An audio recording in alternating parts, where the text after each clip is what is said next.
আজকে 25শে বৈশাখ, আমাদের রবি ঠাকুরের জন্মদিন। মনুষ্য ধর্ম সব থেকে বড় ধর্ম, উনি এটা বারবার আমাদের শিখিয়েছেন।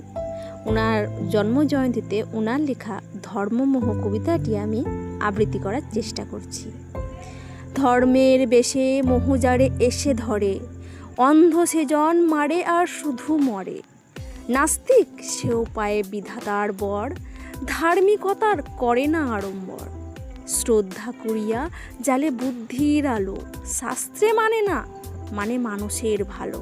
বিধর্ম বলি মারে পরধর্মরে, নিজ ধর্মের অপমান করি ফেরে। পিতার নামেতে হানে তার সন্তানে, আচার লইয়া বিচার নাহিকো জানে। পূজা গৃহে তোলে রক্ত মাখানো ধ্বজা, দেবতার নামে এই যে শয়তান ভজা। অনেক যুগের লজ্জা ও লাঞ্ছনা, বর্বরতার বিকার বিড়ম্বনা। ধর্মের মাঝে আশ্রয় দিল যারা, আবর্জনায় রচে তারা নিজ গাড়া। প্রলয়ের এই শুনি শৃঙ্খধ্বনি, মহাকাল আসে লয়ে সম্মার্জনী।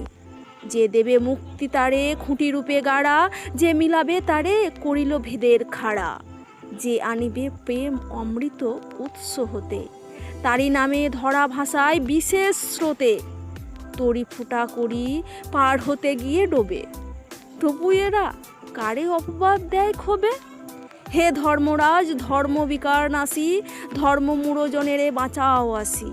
যে পূজার বেদি রক্তে গিয়েছে ভেসে, ভাঙো ভাঙো আজই ভাঙো তারে নিঃশেষে।